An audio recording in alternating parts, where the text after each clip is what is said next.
오늘 우리에게 주시는 하나님의 말씀은 마가복음 14장 66절에서 72절입니다. 마가복음 14장 66절에서 72절 말씀.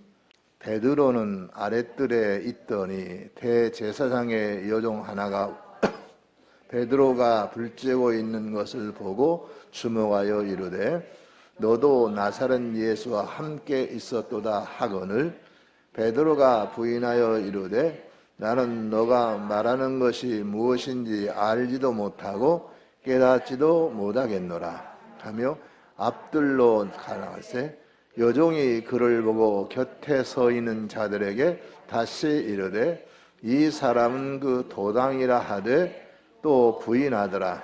조금 후에 곁에 서 있는 사람들이 다시 베드로에게 말하되 너도 갈릴리 사람이니 참으로 그 도당이니라. 그러나 베드로가 저주하며 맹세하되 나는 너희가 말하는 이 사람을 알지 못하노라 하니 닭이 곧 두 번째 울더라. 이에 베드로가 예수께서 자기에게 하신 말씀 곧 닭이 두 번 울기 전에 너가 세 번 나를 부인하리라 하심이 기억되어 그 일을 생각하고 울었더라. 아멘. 베드로가 주님을 부인했죠. 그래서 주님을 부인한 베드로, 이것이 오늘의 말씀의 제목인데 먼저 우리가 이 베드로가 어떤 사람인가 먼저 알아보는 게 중요하겠죠. 베드로는 예수님이 자라나셨던 갈릴리 사람입니다. 그리고 갈릴리 호수에서 고기 잡는 어부였지요. 원래 베드로의 이름은 시몬이었어요. 시몬은 하나님께서 들으신다, 그런 이름의 뜻을 가지고 있는데요. 예수님을 만났을 때 예수님께서 베드로의 신앙 고백을 들으시고 예수님이 그의 이름을 시몬에서 반석이라 베드로라 하는 이름으로 바꿔주셨죠. 그래서 베드로는 반석이라는 의미고 시몬은 하나님께서 들으신다, 유대 전통의 이름이 되겠는데요. 이 베드로가 주님을 만나게 된 것은 기적을 통해서 만나게 됩니다. 베드로는 어부이기 때문에 갈릴리 호수에서 고기를 잡았습니다. 그런데 어느 날 고기를 잡았는데 고기 잡으러 나갔다가 한 마리도 못 잡고 돌아왔어요. 보통 이 고기 잡이들은 보통 밤에 하죠. 밤에 고기가 활동하기 때문에. 그래서 이 밤에 고기를 잡고 아침에 들어오는 거예요. 그런데 베드로는 밤새 고기를 잡으려 한 마리도 못 잡았어요. 그래서 빈배를 가지고 들어와서, 그러나 그물은 청소를 해야 되니까 그물을 청소하고 빨리 집으로 밥을 먹어야 되겠다, 그런 생각으로 그물을 손질하고 있는데 주님이 오셔서 깊은 데로 가서 그물을 내리라 이렇게 말씀하시거든요. 사실은 베드로는 이 당시 주님과 잘 아는 사이는 아니었고, 주님은 갈릴리 분으로서 이제 활동을 시작하시기 때문에 어느 정도 소문은 나 있었겠지만은 개인적인 관계는 없었고, 그래서 베드로가 이때에 주님의 말씀이라고는 생각하지 않았을 것으로 보입니다. 그런데 그렇게 알려진 분, 그래 예수님은 목수의 집에서 자랐지만은 그러나 성녀로 잉태도 나신 분이고 하나님이 함께 하시는 분이기 때문에 우리 말에도 그런 말 있잖아요.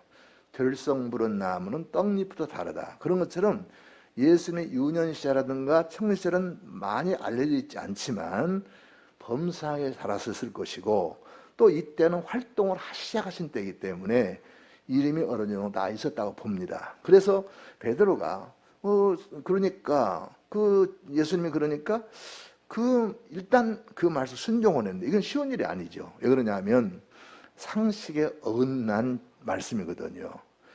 그러니까 고기는 밤에 있기 마련이고, 그리고 고기들은 깊은 데서 노는 게 아니에요. 얕은 물가에 노는. 왜냐하면 플랑크톤을 먹이를 먹으려면 깊은 데로 가면 안 되고 얕은 물에 있거든요. 그런데 깊은 데로 가서 고기를 잡으라. 그리고 고기 잡는 전문가인 베드로가 밤새 고기를 잡았는데 한 마리도 못 잡았단 말이에요. 그런데 이제 날이 새서 훤한 대낮인데, 아침이지만 해가 떠서 훤한데 깊은 데라고 그분을 내라고 그러니까 상식이 안 맞잖아요. 우리도 그렇습니다. 우리도 실제로 신앙생활을 하다 보면 주님의 말씀이나 교회에서 가르치는 말씀과 실제 사회 양식과는 다른 부분이 많이 있어요. 그런 많이 경험하게 됩니다. 물론 이제 그걸 상관없이 사는 분들은 잘 못 부딪히지만은 실제로 신앙생활 상식은 안 맞는 경우가 꽤 있습니다. 이제 현대 문명 발전 발전을 그럴 거예요. 그래서 요즘도 뭐 성경은 그러잖아요. 성경은 우리에게 하나님이 세상을 창조하시고 남자와 여자를 창조하시고 두 사람이 한 몸이 되어서 한 가정을 이루도록 그렇게 말씀하셨잖아요. 그런데 엊그제 뉴스를 보니까요, 여성의 한 50%, 반 정도는 꼭 해야 된다는 생각을 안 가지고 있고, 안 할 수도 있고 할 수도 있고 이런 얘기고, 30 몇 %는 난 결혼 안 하겠다 딱 작정을 했더라고요. 그런데 지금 대세가 그렇잖아요.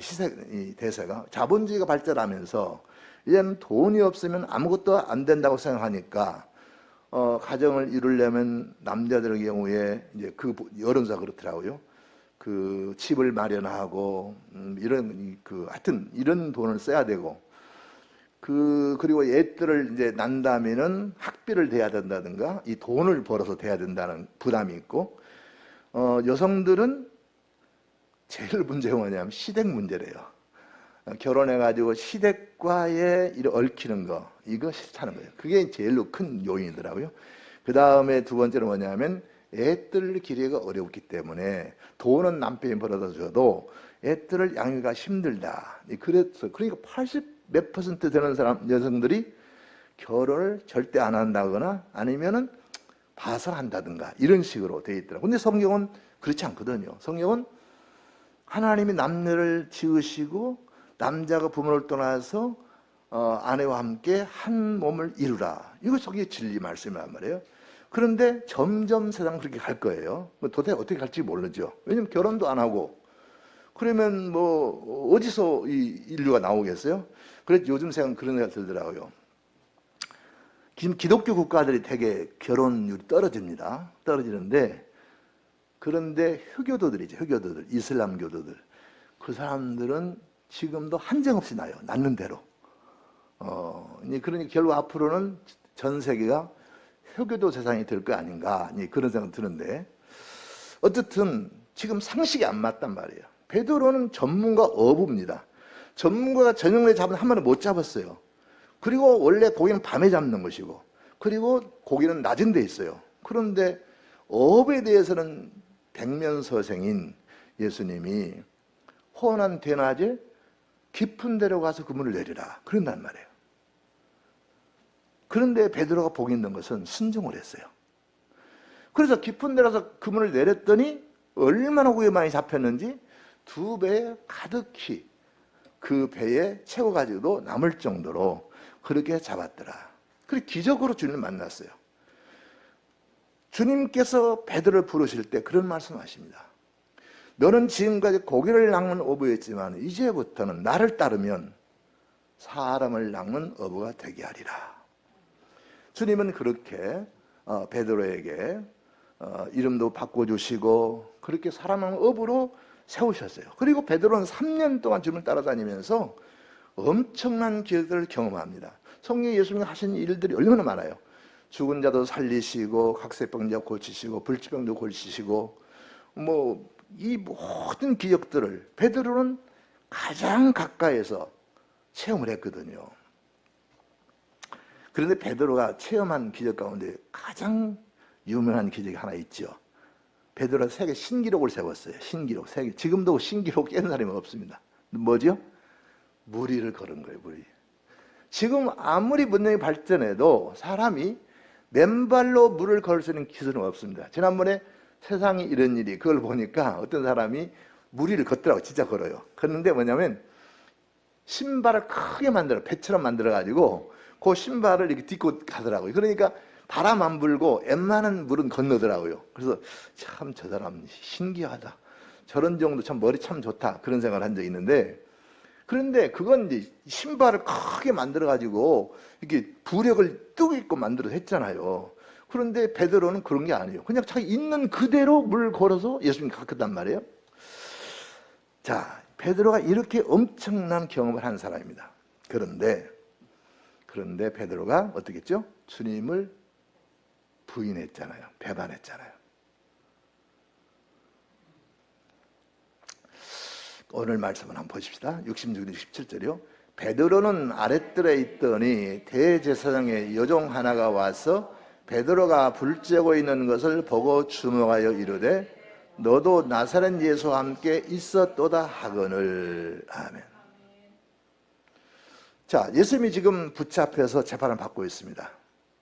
그런데 재판정이 이제 그 웃둘이라면 베드로는 아래쪽에, 그러니까 재판받는 모습을 훤히 보는, 그러 보일 정도의 거리에서 지금 예수님 재판을 보고 있는 거예요. 그런데 대제사장의 여종이 하나가 와가지고 베드로가 불을 쬐고 있는데 베드로를 보더니 당신도 나사렛 예수와 함께 있었네? 라고 얘기를 한 거예요.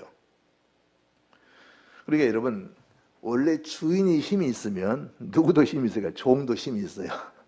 근데 이 당시 지금 여종이라 여종이니까 생명 가치가 없는 거예요. 왜냐하면 이 당시 종과 이 종은요 정말 이런 그 아무런 가치가 없는 그냥 짐승처럼 여기저는 30데나리온이잖아요. 30데나리온.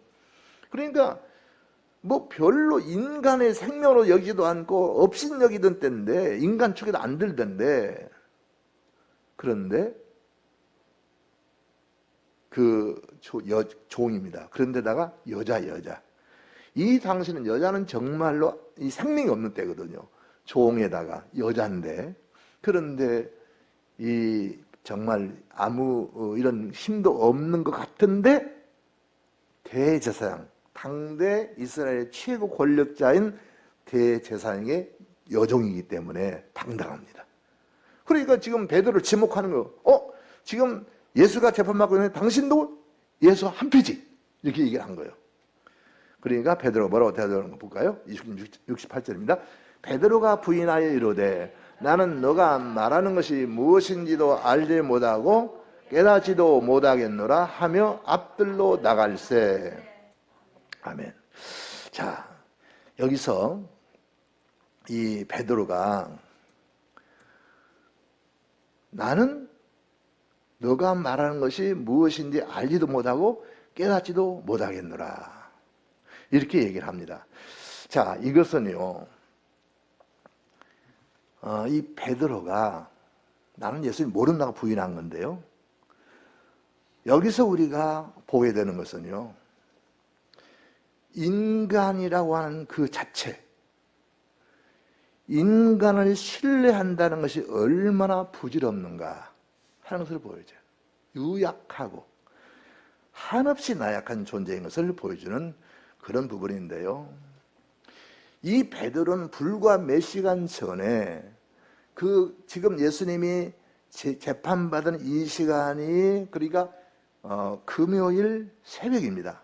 금요일 오전이거든요. 이런 시간이거든요. 그래 목요일 날 저녁에 예수님은 제자들과 마지막 만찬을 하셨죠. 마지막 만찬을 하고 겟세마네 동산에 기도하시고 거기서 붙잡히셨거든요. 그래 마지막 만찬을 하고 겟세마네 동산에 올라가시면서 예수님이 그렇게 말씀하시죠. 오늘 저녁에 너희가 다 나를 버리리라, 이렇게 말씀하시니까 모든 제자들 한 가지 뭐냐면 절대 우리는 주를 버리지 않겠습니다. 그 대표가 베드로예요. 그리고 예수님께서 베드로에게 그런 말씀하십니다. 그래? 네가 나를 부인할 건데 닭이 2번 울기 전에 3번 나를 부인하리라, 이 말씀하셔요. 그래 베드로가 그 말씀을 듣고 그럴 수 없습니다, 그렇지 않습니다, 나는 죽을지언정 주님을 떠나지 않겠습니다, 그렇게 말한 지가 하루도 안 됐어요. 저녁에 그렇게 얘기하고 지금 오늘 아침 이런 시간이거든요. 그리고 12시간도 안 된 거예요. 그런데 베드로는 뭐라고 얘기합니까? 네가 말하는 것이 무엇이냐 알지도 못하고 깨지도 못하겠노라. 너 무슨 말하니? 내가 어떻게 예수님과 한패란 말이야? 이렇게 얘기를 하는 걸 볼 수 있어요. 철저한 부정이죠. 이렇게 말하는 것은요, 이렇게 이중적으로 철저하게 부정하는 것은 법정에서 난 범죄가 아닌 죄인이 아닙니다. 난 진범이 아닙니다. 이렇게 막 우기는 것처럼 그렇게 철저하고 완전한 부정, 이중 부정을 하고 있잖아요. 그래서 마태복음에 보면요, 베드로가 모든 사람 앞에서 그렇게 부인했다 그래요. 그러니까 뭐 모르는 사람한테 대놓고 난 예수님과 한패가 아니야. 난 예수님과 따라다니는 사람이 아니야. 예수님 도당이 아니야. 이 얘기를 한 거죠. 그러니 이런 인간 베드로를 신뢰할 수 있겠습니까? 여러분 그럴지 몰라요. 목사님, 자 베드로가 못난 사람이고 형편없는 사람이야 그렇지. 어부잖아 어부. 그래서 어떤 사람 불황무식하다고 그러잖아요. 그래서 그렇지. 어떻게 사람이 그럴 수 있습니까? 그런데요, 그렇지 않습니다. 실제로 예수님의 제자들은요, 비리비리한 사람들 아니에요. 다 한가락씩 하는 사람들이에요.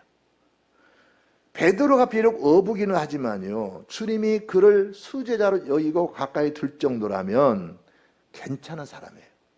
그리고 또 예수님을 그렇게 3년씩이나 초지일관 따라다닌 이 베드로를 보면은 보통 이상은 넘습니다.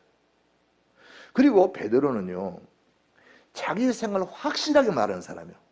다른 사람보다 훨씬 더 정확하고 그리고 적극적으로 행동파예요.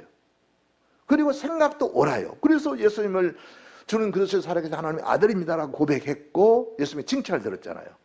그럴 정도로 베드로는 우리보다 훨씬 등급이 위의 사람이에요. 수준이 있는 사람이에요. 또 한 사람 볼까요? 누굽니까? 가룟 유다죠. 가룟 유다. 가룟 예수 팔아먹은 사람인데 이 사람도 열렬 남성입니다. 열혈당이라고 일종의 유대 독립당이에요. 독립운동하는 사람이에요. 우리나라 마찬가지예요. 나라의 독립을 생각하는 사람은요, 나라를 생각하는 사람은요, 수준 이상의 사람입니다. 다른 사람은 자기 먹고 살기 바쁘고 자기 일에 바쁜데 나라를 위해서 재산도 생명도 내거는 사람은 훌륭한 사람들이잖아요. 그러니까 가룟유다는 그런 사람이었어요. 그래서 예수님과 함께 유대 독립을 꿈꾸는 사람이었기 때문에 주님의 제자로 들어왔고 그는 제자를 맡아 했던 사람이에요. 똑똑한 사람입니다. 예수님 제자가 제일 똑똑한 사람이 가룟유다예요. 그런데 베드로도 예수님을 배반했고 가룟유다에서 팔아먹었죠. 자, 우리가 여기서 기억할 수 있는 것은요, 아무리 똑똑하고 훌륭해도 인간의 의지, 인간의 결단력, 인간의 어떤 용기, 그것만 가지고는 안 되는 일들이 수두룩하다 하는 것을 알 수 있어요. 바로 그 가운데 베드로가 그렇게 다짐하고 자신 있게 말을 했지만은 결국은 예수를 모른다고 부인하는 그런 존재가 됐다는 거죠. 자, 우리 세 번째 한 말씀 봅시다. 6절 10절이요. 여종이 그를 보고 곁에 서 있는 자들에게 다시 이르되 이 사람은 그 도당이라 하되 또 부인하더라. 조금 후에 곁에 서 있는 사람들이 다시 베드로에게 말하되 갈릴 사람이 참으로 그 도당이니라. 아멘. 베드로가 예수는 모른다 부인이니까 이 여종이 다시 얘기를 하는 이제는요, 곁에 있는 사람들에게 떠듭니다. 이 사람은 예수와 함께 했던 예수 도당인데 이 사람 아니라고 하네? 얘기를 하는, 광고를 하는 거죠. 그랬더니 그 옆에 있는 사람들이 맞아, 이 사람 예수 함께 해서 갈릴 사람 맞아, 그렇게 합니다. 그런데 누가복음을 보면요, 이 부분을 조금 다르게 얘기합니다. 뭐라고 하냐면 1시간쯤 있다가 그래요. 이게 바로 그렇게 하는 게 아니고 그 여자가 그렇게 말한 다음에 1시간쯤 있다가 여러 사람들이 말을 했더라, 이런 얘기거든요. 그게 무슨 얘기냐면 그들 가운데서 계속 얘기가 됐다고 봅니다. 그리고 결론적으로 맞아, 저 사람은 갈릴 사람이고 예수 함께 있었고 내가 봤어. 결론이 그렇게 모아진 거예요. 그렇게 얘기를 하는 것을 볼 수 있습니다. 자, 그때 베드로가 결정적으로 부인을 하는데 뭐라고 하느냐. 우리 72절 봅시다. 그러나 베드로가 저주하며 맹세하되 나는 너희가 말하는 이 사람을 알지 못하노라 하니. 아멘. 베드로가 저주와 맹세로서 자기 뜻을 관철하려는 게 뭐입니까? 예수님 모른다는 거예요. 예수님을 모른다는 것을 강조하기 위해서 저주했고 맹세로 부인했단 말이에요. 자, 여기서 우리는요, 베드로가 이렇게 예수님을 부인하는 이유가 뭐예요? 불과 하루 전만 해도, 저녁까지만 해도 자기는 절대로 주님을 떠나지 않을 것이고 죽을지언정 주님 배반하지 않겠다고 얘기를 했는데, 우리말로 종이로 썼다면 잉크도 마르기 전에 그런 얘기를 하잖아요. 지금 솔직히 그 말이 귓가에 맴맴 도는데 불구하고 예수님을 배반했단 말이에요. 자, 이것은요, 이 베드로의 모습 속에서 세속적인 가치 속에 사는 사람들이 진리를 지켜 산다는 것이 얼마나 힘든가를 보여줍니다. 그러니까 세상의 가치를 움켜쥐고 살려고 하는 사람들이 진리를 따라 산다는 것은요, 참 힘들다, 어렵다. 베드로는 3년씩이나 주님을 따라다니면서 온갖 길을 다 체험하고 직접 현장에서 목도한 사람인 불구하고 이렇게 됐다는 것은 세속 속에 사는, 세상의 소망 가운데 사는 사람들이 진리를 지켜서, 믿음을 지켜서는 얼마나 힘든 것인가를 보여준다는 거지요. 여기서 지금 베드로가 그렇게 얘기해요. 나는 너희가 말하는 이 사람을 알지 못한다, 이렇게 얘기하잖아요.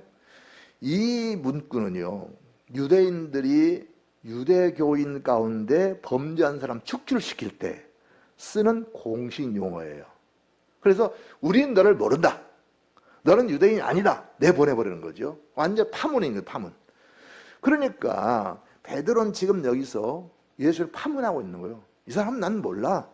유대인들이 유대교인을 파문할 때 쓰는 말을 쓰고 있는 거예요. 공식적인 관계가 없다는 것을 선언한 것입니다.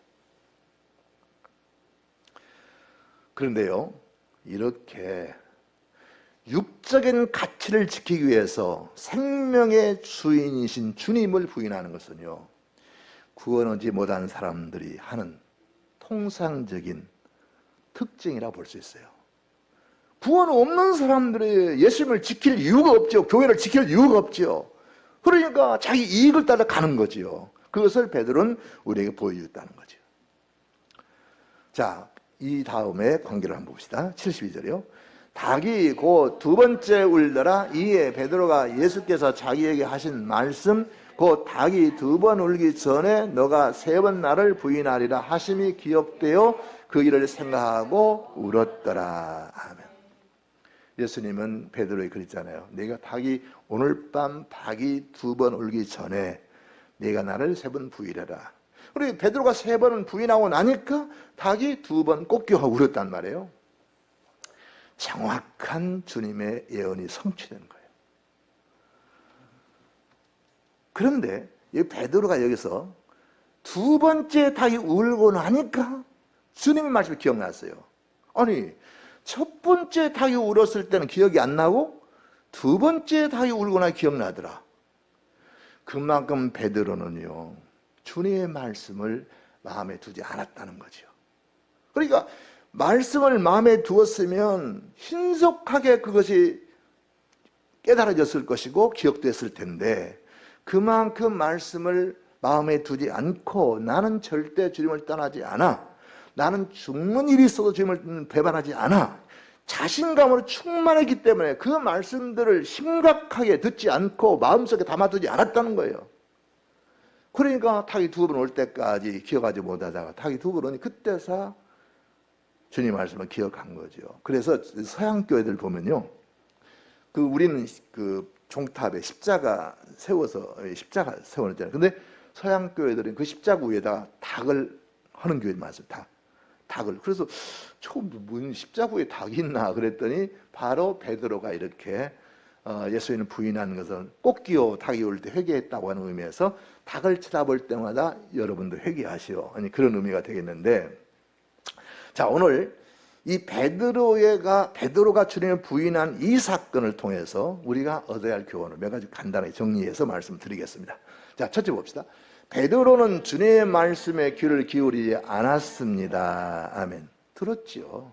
그리고 주님께서 말씀하실 때 무슨 말씀인가? 저는 절대로 주님을 떠나지 않을 것이고 죽을지언정 주님을 배반하지 않겠습니다라고 분명히 얘기를 했어요. 들었어요. 그런데 그것을 담아두지 않았다. 마음에 담아두지 않았어요.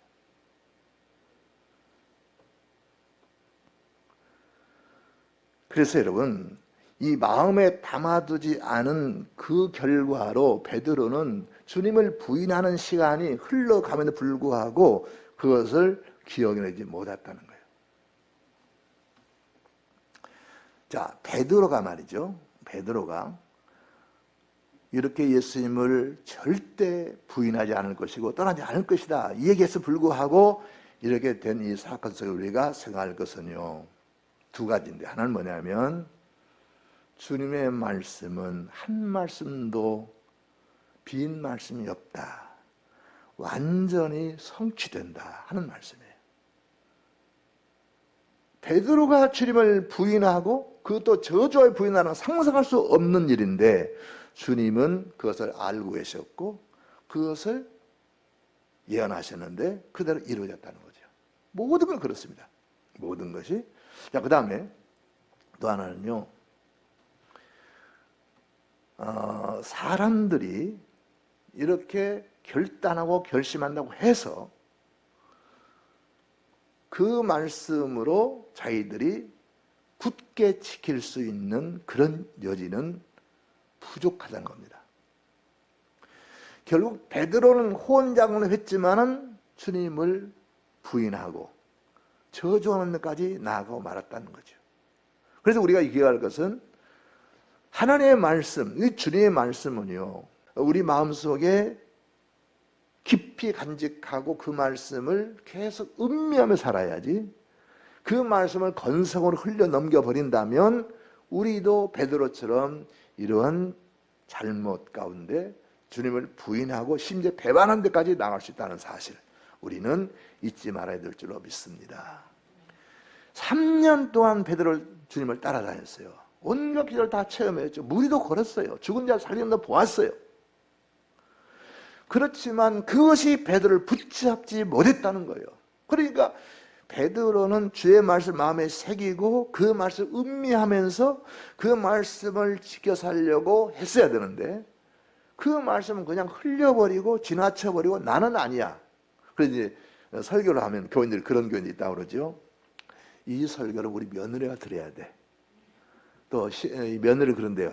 이 설교는 우리 시어머니가 들어야 돼. 그런데요. 아니요. 다 들어야 돼. 다 들어야 돼. 모든 사람에 해당되는 하나님의 말씀이거든요. 그렇기 때문에 이 말씀을 누구든지 그 말씀을 마음에 담고 흘려버리지 말고 새겨서 계속해서 우리가 그 말씀 음미하면서 살아갈 때 우리는 실수할 수 있어요. 잘못할 수 있어요. 그러나 일찍이 바로 들을 수 있다는 거예요. 그러니까 닭이 2번 울기까지 베드로는 주님의 말씀을 기억하지 못했다는 거예요.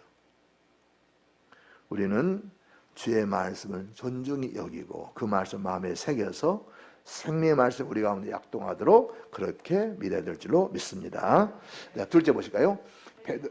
주님을 멀찍이 따랐습니다. 아멘. 여기 성경에 기록할 때 베드로가 주님을 따르는데 그 특징을 뭐라고 하냐면 멀찍이 따르더라. 이런 말씀, 멀찍이 따르더라. 그런데 재판정에서도 예수님이 계신 그 정말로 그 법정에 있었으면 괜찮을 텐데 좀 떨어져서 거리를 두고, 그러니까 베드로는 지금 예수님이 재판받은 것을 지금 보고 있는 거죠. 어떻게 되나 그것만 보고 있는데 만약에 베드로가 그 재판정에 예수님이 마주칠 수 있는 그런 곳에 가 있었다고 한다면 주님 앞에서 감히 그 예수님 부인하지는 못했을 건데 윗들과 아랫들로 떨어져 있었거든. 그러니까 거기서 베드로는 주님이 멀리 계시기 때문에 그럴 수가 있었다는 거죠. 여러분, 신앙생활에서 금해야 될 3가지 자세를 제가 말씀드리고 싶은데, 하나는 뭐냐면 오늘 이 말씀 멀찍이. 그래도 멀찍이 있으면요 마음도 멀어집니다. 가까이 있어 마음도 가까워져요. 그래서 직장 다니는 가운데요, 그 남녀간에 그 사랑을 하게 되고 결혼하게 되는 가장 쉬운 케이스가 어떠냐면 책상을 마주하고 앉아서 업무 보는 사람들. 그런 사람들은 서로 이 사랑에 이르게 되는 확률이 많대잖아요. 자꾸 만나야 돼. 만나야 되는 거예요. 모든 건 다 그렇습니다. 부부 간에도 가까이 있어야 되고, 부모 자식도 가까이 있어야 되고, 그리고 교회도 가까이 있어야 되고, 목사와도 가까워져야 되고, 모든 가까워져야 돼. 멀면 멀찍이 되면 베드로처럼 이런 게 오는 거죠. 또 하나는요, 대충. 대충 해 그러죠. 대충. 신앙생활의 대충은 실패를 예언하는 거예요. 대충 하면 안 돼요. 그 다음에 적당히. 우리가 많이 쓰죠. 적당히 해 그러죠. 부인이 잘 믿으면 남편이 그러면 적당히 믿어. 그리고 남편이 잘 믿으면 부인이 또 잡아당겨요. 적당히 믿어 그러죠. 적당히 하다가 이런 일이 벌어진다는 거예요. 그래서 우리는 정말 주님을 멀찍이 따를 것이 아니라 가까이, 교회를 가까이, 예배를 늘 가까이, 말씀을 가까이, 이런 가까이 생활이 우리에게 있어야 될 줄 믿습니다. 자, 세 번째 보실까요? 세 번째, 베드로는 하나님보다 사람을 두려워했습니다. 아멘. 베드로가요, 하나님을 두려워했더라면 감히 그러지 못하죠. 자기 입으로 고백했잖아요. 주님은 그리스도시요 살아계신 하나님의 아들입니다. 그런 사람인데 예수님을 모른다고 3번을 부인하며 저주하며 맹세하며 부인했다고 그랬어요. 우리말에 그런 말 있죠. 주먹은 가깝고 뭘은 멀어요? 법은 멀어요. 그러니까 나중에 잡혀가는 거, 벌금 무는 거, 지역 사는 것은 나중 이기고 우선 주머니에 가까운 주머니에 나간다는 거예요. 그 결과가 뭐죠? 신세 망치는 거죠. 주먹은 가깝고 법은 멀고 살면 신세 망치는 거예요. 그러니까 베드로도 마찬가지예요. 만약에 지금 내가 예수님을 나의 주로 고백하고 나 예수님 도당이다, 예수님 한패다 라고 얘기해가지고 당하게 되는 환난, 이것을 두려워할 게 아니고 하늘에 계신 하나님을 두려워했더라면 감히 이렇게 못하잖아요. 그런데 하나님은 눈에 안 보이고 지금 권세 잡은 사람들은 내 옆에 있고, 그리고 그걸 두려워한 거예요. 교인들도 그런 사람이 있습니다. 하나님은 눈에 안 보이는데요, 교인도 눈에 보이는 사람이 있어요. 교회에서 말썽 일으키는 사람 있죠. 교회에서 말썽을 일으키고 하나님 영광 가리우고 교회를 어렵게 하는 분들, 그런 분들이 무서워하는 게 뭔지 아세요? 하나님 안 무서워해요. 하나님 무서우면 절대 그렇게 안 합니다. 그럼 뭘 무서워하느냐? 교인들을 무서워해요. 그래서 교회에 그런 말썽 부리고 어려움 주는 사람이 있으면요, 교인들이 물리치고 간다릅니다. 교인들이 10명이 수명, 그 교인들이 그러지 마, 왜 그래, 교회에서 그런 거 아니야, 이렇게 다 마시더면요, 그 사람이 사람은 두렵기 때문에 주눅이 들어가서 더 이상 못해요.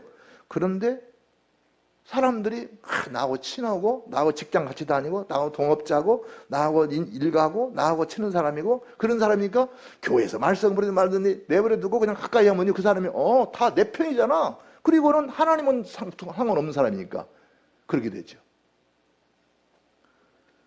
베드로는요, 지금 자기가 고백한 예수님을 대발하는 거잖아요. 전혀 나는 알지도 못한다고 그러고 있잖아요. 저주와 맹세하면 하고 있잖아요. 왜 그래요?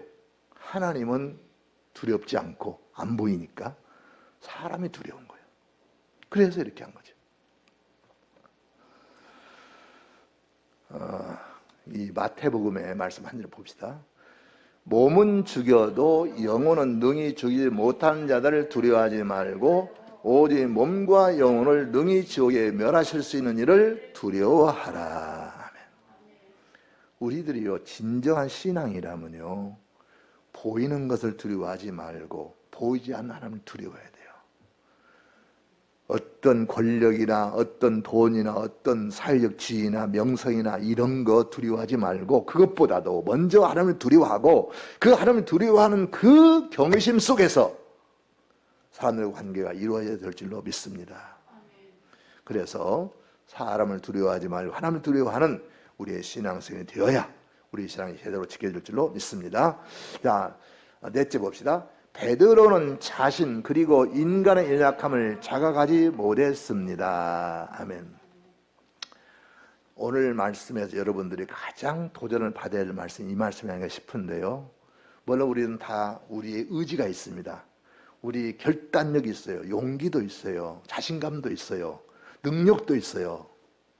그런데 그것을 너무 하나님보다도 신앙보다도 의지하지 말라는 거예요. 엊그제 신문에 어떤 사람 얘기가 나왔던데, 그 혹시 본 분들 있을지 몰라요. 이분이 치과 의사인데 그 결혼했는데 돈 있는 사람을 했던가 봐요. 치과 의사, 서울대학 나온 치과 의사지요. 뭐 어쨌든 뭐 잘 나가는 사람이었던가 봐요. 그래서 결혼해서 살았는데 한남동에, 서울 한남동에 유엔 빌리지라는 게 있어요. 유엔 빌리지라는 게 있는데 거기가 100평이라네, 100평. 그러니까 신혼 시절에 100평에 들어가서 얼마나 좋겠어요. 그러니까 실력 있는 남편 만나가지고. 그런데 100평에 사는데, 그리고 서울대학 나왔죠. 치과 의사지요. 여자도 당당하잖아요. 그런데 남편이 맨날 늦게 들어오거나 술 취해 들어오거나 밤새워 들어오거나, 그리고는 부인을 두드러 팬다는 거예요. 그래서 자기가 그런 얘기를 하더라고.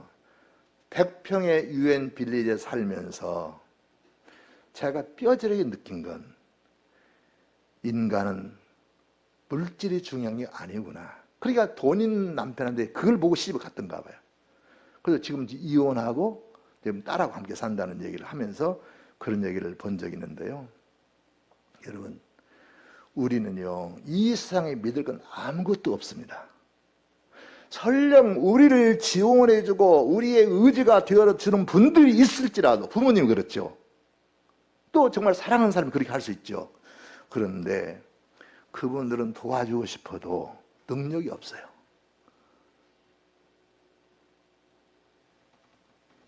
그래서 결국은 이 세상에 있는 무엇보다도 우리가 의지하고 믿고 우리가 따라야 될 분은 우리 주님이고 하나님이시거든요. 베드로는 그랬을 거예요.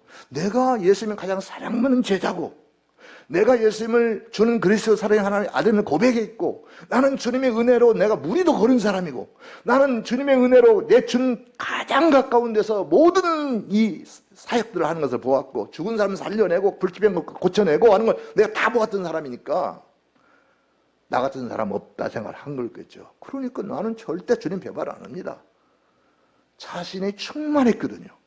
그런데 그 충만된 자신감은 하루도 못 가고 한밤도 지내지 못하고 결국 그 보잘것없는 여종의 말에 의해서 예수님을 부인하는 그런 존재가 되고 말았다는 거죠. 파스칼이 그런 말을 했어요. 인간은 자연 속에서 가냘픈 한 줄기 갈대와 같다. 그런데 사람은 생각하는 갈대다. 그런데 고약하게 말하는 사람이 있어요. 원래 그 세익스피어라고 하는 세계적인 문호인데 그분이 뭐라고 얘기했냐면, 약한 자여 그대 이름 여자니라. 여자는 흔들리는 갈대다. 기분 나쁘게 말했죠. 남자도 흔들려요. 지금 베드로 흔들렸잖아 이거. 그러니까 이거 뭐 남자라서 안 흔들리고 여자라서 흔들린다? 그건 없어요. 근데 이 세익스피어는 좀 고약한 사람이에요. 그런데 파스칼은 제대로 본 거예요. 여자가 아니라 인간은 자연 속에서 가냘픈 한 줄기 갈대하고 같은데, 그런데 생각하는 갈대다. 파스칼은 유명한 신앙의 사람이잖아요. 그래요. 여자만 약한 게 아니고요, 누구나 모든 사람은 연약한 존재입니다. 이 베드로가 그렇게 당당한 사람이, 베드로가요 얼마나 주님을 생각하고 얼마나 용기 있는 사람이냐면, 이 베드로가 그 예수님 붙잡힐 때 칼을 빼가지고 예수님 건드리지 말라고 칼을 휘둘러가지고 그 대세상 종 말고의 귀를 떨어뜨리는 사람 아닙니까? 용기 있는 사람이에요. 담대한 사람이에요. 그런데 죽음 앞에서는, 죽음의 이유 앞에서는 그 담대함이 흔들리는 초롱불이더라 이거죠. 사람은 연약한 존재입니다. 이걸 인식해야 돼요. 그러니 내가 물론 우리들이 의지가 있고 결단이 용기가 있고 그런 사람이 있습니다. 그런데 그 경우에도 플러스 누구예요? 하나님의 전능하심 힘입을 하는 거예요. 하나님의 능력 힘입을 하는 거예요. 여러분, 우리 한국이 어려울 때, 군사 통치를 어렵고 어려울 때요, 인권운동에 나선 사람들이 많이 있습니다. 휴메니스트들, 사람을 저렇게 잡아 때리고 감옥에 가두고 죽이고 하는 거 안 된다. 그래가지고 인권운동 나는 사람들이 많이 있어요. 그 두 종류로 나눈다면 기독교인 인권운동가들이 있고 일반 휴메니스트들이 있어요. 인간주의자들. 그런데 그냥 인권은 존중돼야 된다 하면서 인권운동 나왔던 사람들은요, 감옥 가고 고문당하고 재산 강탈당하고 그럴 때 다 그만뒀어요. 그런데 기독교인들은요, 감옥에 가도 고문을 해도 또 나와서 또 하고 또 하고. 그래서 한국 인권운동, 오늘날 한국 민주주의의 초석은요, 기독교인들입니다. 종로 5가 그래, 민주화의 거래라고 그러잖아요. 종로 5가 기독교 방송 중심으로 해가지고 기독교인들이 민주화 운동에 선봉했었잖아요. 그러니까 우리가 다 약하지만 하나님을 플러스 알파로 의지하고 믿음으로 사는 사람들은 정말 넘어져도 다시 일어나고 용기를 얻어서 거룩한 뜻을 실천해내는 거죠. 베드로는 주님을 의지하기보다는 자기를 의지했어요. 난 똑똑한 사람이야. 난 담대한 사람, 용기 있는 사람이야. 나 같은 사람이 나와봐. 그러다가 넘어진 거예요. 우리는 모두 다 연약한 존재입니다. 예외 없습니다. 다 마찬가지예요. 그런데 누가 그러면 강한 사람이 될 수 있고 시험에 이르는 사람이 되느냐? 전능하신 하나님을 의지하는 사람이에요. 주님 붙드는 사람이에요. 베드로가 자기 장담만 할 게 아니고 하나님, 우리 주님이 이렇게 붙잡혀서 지금 이런 고생을 하시는데 주님 어떻게 합니까? 하고 기도하고 하나님 부르짖는 사람이었더라면 주님을 구원하지 못했을지라도 이렇게 시험에 넘어가지 엉터리한 사람은 아니었을 거예요. 그런데 수제자이면서 가장 사랑을 많이 받는 사람이면서 두고두고 주님을 부인한 사람이라고 평가된 사람이 됐잖아요. 사랑하는 여러분, 주님을 의지하시기 바랍니다. 여러분의 능력과 여러분의 의지와 여러분의 결단력에다가 주님의 도우심이 함께 하시면 여러분 큰 인물이 될 수 있고 큰 일을 행할 수 있습니다. 위대한 하나님의 사람이 될 수 있습니다. 주님을 의지하시고 주님의 능력 안에서 승리하시는 여러분 되시기 바랍니다. 사랑해.